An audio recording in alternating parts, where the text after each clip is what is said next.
สวัสดีเนาะที่นี่ก็สิมาเว่าอีกเรื่องหนึงคำว่า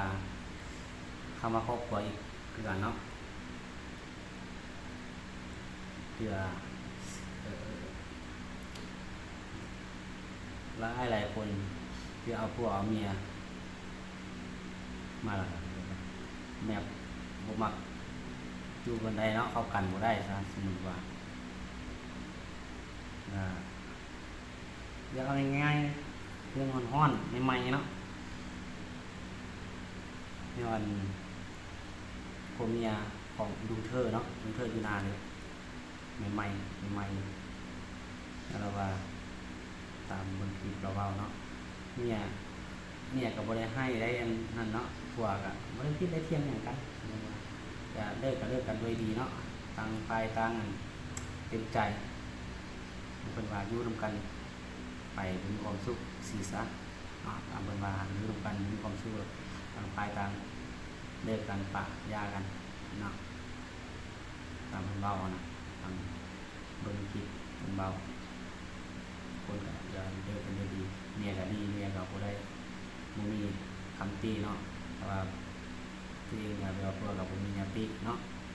ทุกคนถือว่าดีแล้วก็แบบว่าอยู่ร่วมกันอยู่ได้บุญความสุขแล้วก็ที่ข้อยยังบ่เว้านี่ถ้าเป็นแบบนั้นแท้เนาะแต่ว่าทุกคนถือว่าดีแล้วแต่ว่าอยู่ร่วมกันมีความสุขย้อนหยังให้ถามกับตัวเองเบิ่งว่าย้อนหยังจึงบ่มีความสุขเนาะแต่ว่าที่ไปบ่ว่าแต่ครอบครัวผู้อันของเธอเนาะถ้าผู้ใดเป็นแบบนี้ก็ลองคิดถามตัวเองว่าย้อนหยังจึงมีความสุขต้องถามต้องคิดสังเกตตัวเพิ่นดีย้อนหยังจึงมีความสุขมันบ่ได้ใจเอาบ่เป็นจังได๋ความคิดคนละทางสิเป็นจังไดก่อนเจ้าสิเอาผัวเอาเมียก่อนเจ้าสิสร้างครอบครัวเจ้าคิดได้เหรอบ่เจ้าบ่คิดเหรอบ่เป็นจังไดที่ผู้ท่านบ่คิดเอาแล้วเอาไปซั่นบ่ถ้าคำว่าครอบครัวนี่เจ้าฮู้บ่มันเป็นแบบคำว่าครอบครัวคำว่าครอบครัวนี่เอาผัวเอาเมียมาอยู่ร่วมกันเขาควรแนวใดมันสิมีความสุขเขาควรปรับตัวเขาหากันบ่ว่าแต่ไผคำว่าครอบครัวนี่ไฟก็อยากให้มีครอบครัวที่มีความสุขและอบอุ่นแม่นบ่เพราะว่าผัวหรือเมียเพราะฉะนั้นควรเฮ็ดจังไดปรับตัวเข้าหากันบ่แม่นว่าเอาผัวเอาเมียแล้วก็ยังบ่รู้จักคิดว่าสิเอาแต่ใจตัวเองอยู่มันบ่แม่นบ่คือตอนเฮายังโสดให้คิดง่ายๆคนละพ่อคนละแม่มาอยู่นำกันเฮาควรว่าแนวใดมันสิอยู่นำกันได้แนวใดมันสิมีความสุขมันอยู่กับ2คนเฮ็ดเอาสร้างเอาใช้จิตใจของแต่ละคนเนี่ยมันคือการลงทุนอยู่แล้วเพราะฉะนั้นทุกคนพวกมักไปแบบนึงเมียมักไปแบบนึงแต่ถ้าเฮาคิดจะอยู่ร่วมกันจะสร้างครอบครัวร่วมกันมีความสุขเฮาต้องควรเอาใจกันและกันเจ้ามักเรื่องนี้ข้อยมักเรื่องนี้เฮาควรปรึกษากันเจ้าก็เอาใจข้อยแหน่ครึ่งนึงข้อยก็เอาใจเจ้าครึ่งนึงมันจึงอยู่ร่วมกันได้จึงสิมีความสุขอยากให้ครอบครัวมีความสุขเฮาต้องมันเติมความหวานให้กับครอบครัวความหวานในครอบครัวมันคือหยังบางคนจะบ่รู้ซ้ำมันคือแบบนี้เอาแล้วถ้ามันมีความสุขเขาเก็บเอาแบบว่าครอบครัวเนาะบ่ว่าหญิงชายต้องอยากให้อยู่กันคบหน้าคบตามื้อยามกินข้าวยามนอนคือกินเมียอยู่บ้านก็อยากให้ผัวมากินข้าวนำคบหน้าคบตาเวลากินข้าวเวลาอยู่ร่วมกันยามหลับยามนอนบ่แม่นว่าที่ตัวเองไปล้อดิ้นกินข้าวอยู่วันนี้วันนั้นยามนอนก็อยากมานอนตอนใดแล้วก็นอนบางมื้อก็นอนนอกแล้วครอบครัวของเจ้ามันมีความอุ่นบ่มีความสุขว่าอะไรกันนะแต่เจ้าเรามีความไปก็มีความสุขอยู่ทางนอกตกใส่ไผก็บ่มักมันก็มีความสุขคือกันเพราะฉะนั้นเฮาควรเฮ็ดได้แบบเติมความหวานในครอบครัวไปเรียกไปงานเนาะสำหรับมีงานเลิกเรียกเรื่องการมากลับมา กินข้าวกินน้ำน้ำลูกน้ำเมียดูเรือนน้ำหลับน้ำนอนนอนนอนนอนน้ำลูกน้ำเมียสร้างความบุญความพัฒกันสร้างความสุขในครอบครัวของตัวเองเขาจะเอาแต่ใจเขามักโอ้คอยมักแบบนี้เด้อคอยเฮ็ดไปแบบนี้แหละคอยมักแบบนี้คอยเจ้าพ่อคอยขอบุญส่วนเขาเป็นนั่นนี่มาแต่ไปน้อยนิสัยคอยมักเขาเฮ็ดแต่นั่นนี่คันเจ้าคิดแบบนั้นนะเจ้าบ่ต้องคิดจะเอาเมียตั้งแต่แรกเลยบ่ต้องลงไผ่เลยถ้าเจ้าไปลงไผ่แล้ว เจ้าก็ต้องให้ความหวังของคนคนนั้นเหมือนกันแล้วคนที่ทึกลมเขาก็ต้องคิดว่าเขาก็ให้ความหวังอยากได้เจ้ามาเป็นพวกเป็นเมียเหมือนกันเพราะฉะนั้นเขามาอยู่ร่วมกันแล้วนั่นแหละเขาจะอยู่ร่วมกันความสุขเขาควรที่ว่าจะปรับตัวเขาหากัน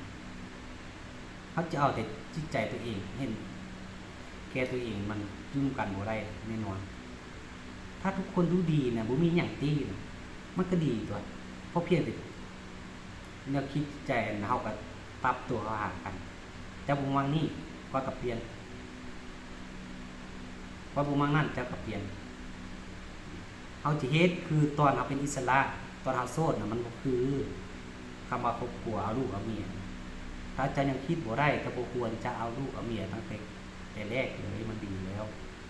แล้วก็บ่ไปลุ่มให้ความหวังของคนอื่นถ้าเจ้าสิคิดแบบ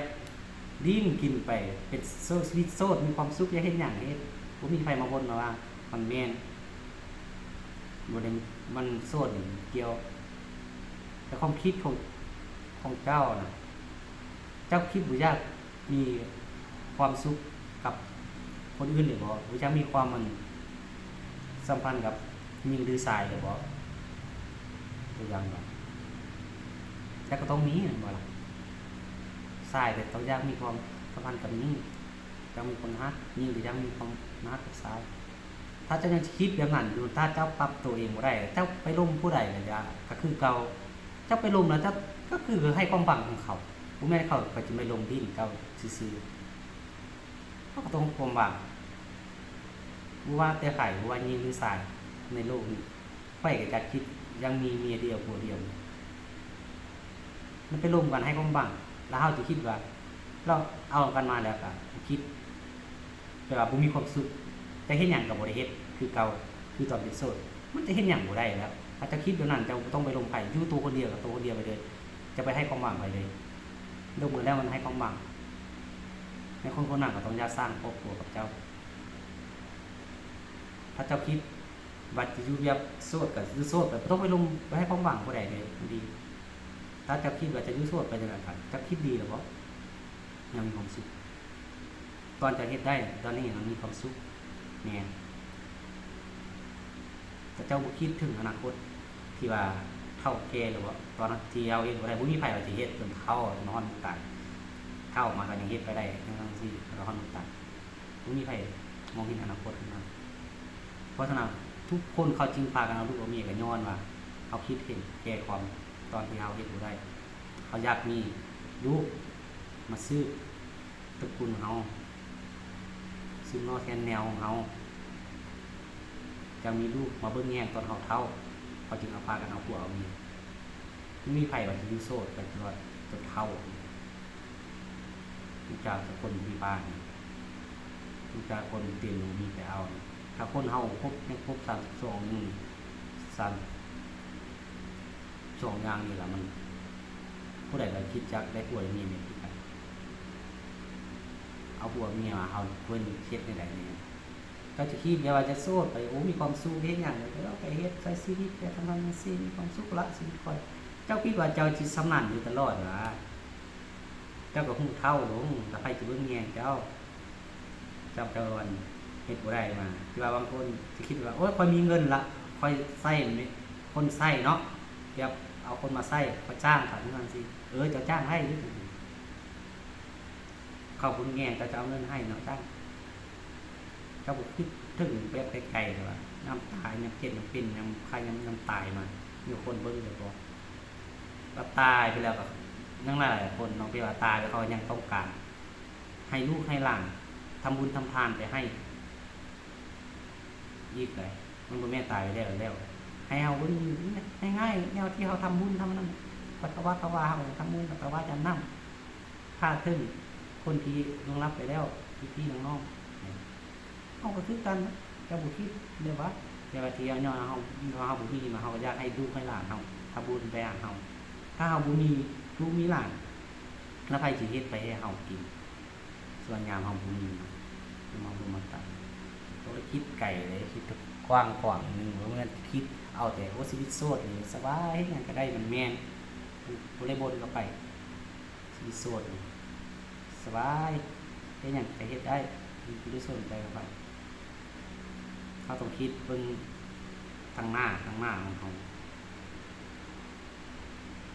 เฮ็ดหยังได้ง่ายชีวิตโสดแต่เฮาต้องคิดอนาคตของเฮาควรจึงจะว่าเอาลูกเอาเมียนะเพื่อตัวนี้มีไฟแล้วว่ายิงโซดไปแล้วก็โซดไปลงไผ่ไปสิบ่เอาจะคิดแต่นานอย่างเดียวจะให้ได้ใจเฮาทุกอย่างมันบ่มีไฟลูกคนละพ่อละแม่คณะอ้ายน้องเกิดมาฮู้เดียวว่าเป็นหยังคนจิตคนใจละเพราะฉะนั้นถ้าเฮาอยากมีครอบครัวอบอุ่นอยากมีความสุขในครอบครัวของเฮามันขึ้นกับตัวเฮาเองเฮาสร้างเองพวดของเขาจะมีเมียต้องเข้าใจพวดต้องคิดเด็กคิดน้อยต้องเข้าใจซึ่งกันและกันมันสิมีความสุขแต่แล้วมันสิมีความสุขเฮาพากันเฮ็ดกันสร้างบ่มีไผมาเฮ็ดให้เจ้าครอบครัวเจ้าบ่ได้มีไผมาสร้างมาสร้างให้เจ้ามีความสุขกันมีแต่พวกกับเมียมีลูกมากับลูกบอกสอนลูกสั่งสอนลูกอะไรสิมีความสุขมันมีทั้งมันและคิดเบิ่งแต่ละคนเนาะที่ว่ามีความคิดไปแบบนั้นที่ว่าอยู่โซนแล้วสบายอยู่โซนนี่โอ้โคตรสบายเลยพวกคนที่คิดมันสบายเจ้าตอนนี้นะแต่ตอนเจ้าเฮ็ดบ่ได้ตอนเจ้าเท่ากับแกมันจะบ่สบายกว่านั้นคิดหยังก็คิดให้รอบคอบคนดีๆทุกคนบ่ได้ว่าให้คนเดียวเว้ารวมกลุ่มรวมหมดคนที่ว่าบ่ได้คิดแบบนั้นลองเก็บไปคิดมันที่คอยเว้ามันทึกบ่หรือมันบ่ทึกเราผิดพลาดอะไรก็ขอโทษขออภัยเนาะก็เว้าตามที่ความคิดของค่อยคิดได้เนี่ยเว้าไปซั่นถ้าผู้ใดมีความคิดดีกว่านี้ก็แลกเปลี่ยนกันได้เนาะปรึกษาลงกันได้ก็บ่ได้พอโจทย์โจมกับผู้ใดก็ตาที่เมาขึ้นมาตอนแรกนะครับแต่ว่าสมเทียบครับเธอเนาะที่ว่าหักกันเลิกกับเมียเป็นใหม่เราก็เว้าเลยว่าความคิดของเราเนาะเลยว่าคุณความสุขเราอยู่กันความสุขเรียกว่าปากกันด้วยความเต็มใจดีกว่าสินะตามเราเว้าเนาะแบบชีวิตเราแบบมักอยู่โสดไปแบบนี้มีความสุขก่อนนะก็เรียกพอจะเรียกเว้ายาวไปเนาะเว้าสิแจ้งไปให้ฟังเว้ามันค่อยเทียบอายุกันก็ค่อยกับเราแบบบ่ได้ดื้อกันเท่าใดเนาะเราก็ดื้อปีนึงนะเรา29หรือเขา28เด้อก็มาได้เรียกกันแท้ก็ฮอดปีเอาบ่ฮอด9เดือน10เดือนกว่านั้นผมค่อยเว้ากับว่าค่อยก็บ่ได้ว่าเรามีกันซี่เนาะเขาหมายความเว้าพูดเปรียบเทียบเอาความคิดของเรามาเปรียบเทียบมันก็มาแนะนำให้ทุกคนลองคิดเบิ่งว่ามันแม่นบ่ที่ค่อยเว้าถ้าว่าทุกคนดีคือเราเว้าเนาะเราก็เมียก็ดีโอ้ดูมันนั่งสิบ่มีหยังติราคาว่าเฮาตัวเฮาก็เอาดีครับนี่นะมันก็ยังแต่ว่าอย่างเดียวความคิดที่ว่าปรับตัวเข้าหากันยังบ่ได้ปรับตัวเข้าหากันถ้าบ่คิดหาทางหลังที่ว่าครอบครัวคำว่าครอบครัวยังเฮาบ่ทันคิดทีพร้อมว่าคำว่าครอบครัวมันคือหยังเฮ็ดคนเฮ็ดแนวใดในคำว่าครอบครัวเฮาสิดิ้นเที่ยวไปแต่สิ่งที่เฮามักที่เวียกที่งานเฮาไปทางหน้าเรื่อยๆคนมันบ่อยู่ใกล้กันมันอยู่ห่างกันแล้วมันความสัมพันธ์มันก็เจ้าก็คือเก่าเขายังว่าฮักแท้คนใกล้ชิดเขาจริงบ่จริงฮักกันมาหลายๆปีมาบังเอิญแบบปี9ปี10ปีแล้วปีที่10นี่บังเอิญว่าห่างกันออกไปเฮ็ดงานต่างถิ่นต่างแดนก็คือยังฮักกันอยู่นั่นแหละสิเอากันบังเอิญเนาะมาผู้นี้ปั้นมีคนเข้ามามักมาลงคนเฮาบ่มีไผว่าจะมีผู้เดียวมักมันต้องมีหลายๆคนอยู่แล้ว ผู้ดีก็ว่าฮักเนาะมายอดทุกมื้อซะมาใส่ยาทุกมื้อฮักเด้ล้มแล้วนี่มึงมักฮักเขาแล้วได้ห่วยปานใดเนาะมันสิมาอีกกี่ปีเนาะสิได้ผู้นี้ทุกคนน่ะมันต้องการมีความรักความอบอุ่นอยู่แล้วมันก็เลยว่าติดคนอยู่ใกล้หั่นคนอยู่ไกลก็หมดหวังมันแพ้คนใกล้ชิดได้ครอบครองมันจังซี่แหละคือว่าเฮาควรใส่ใจครอบครัวเฮาสิใส่ใจในการที่กันเที่ยวไปทางหน้าเรื่อยๆมีความสุขไปเฉพาะเฮาเรื่อยๆมีความสุขไปแท้ไปผู้เดียวบ่มีไปห่วงอย่างดินไผดินกินอหยังดินแซ่ดินเสาดินสู้ดินเบาเนี่ยไปได้หมดพวกนี้เป็นส้นเอาดีเป็นผู้บนนำครอบครัวทั้งนั้นมีความสุขนั่นน่ะเฮาต้องห่วงหลังเด้ไปหน้าเฮาต้องห่วงหลังลูกเมียกูสิลืมได้จะมีความสุขเพราะเฮาต้องกลับมาแต่ความอบอุ่นกับลูกกับเมียเฮาเฮาสิดินกินไปคนมักอ๋อมันมีผู้เดียวได้มันหลายเนาะคนอะไรก็มีนี่เฮาดีไปข้างหน้าเฮาต้องดึงอยู่แล้วคันเฮารู้จักตัดสินใจแล้วน่ะไปหน้าดึงหลังนี่ก็ว่ามีความสุขข้างหน้าเอาไปส่วนกับลูกกับเมียในระยะผู้เก่าเนี่ยไม่ได้ก็คือนั่นคือเก่าแล้วเขากลับไปไม่ได้ไปทางเป็นเมียเป็นผัวเอาคือเก่าแล้วคันคิดจังซี่แล้วมันบ่ได้เขาต้องปักหลักปักฐานไปหน้าเขาต้องห่วงข้างหลังเขาจะไปคิดไปหน้าอยู่เรื่อยไปข้างหน้าเขากลับมาห่วงข้างหลังให้มันจะมีความสุขเอาว่าสำนีวะบ่หลายแล้วคิดยาวแล้วอันที่ว่าโตๆไปก็เป็นชั่วโมงเลย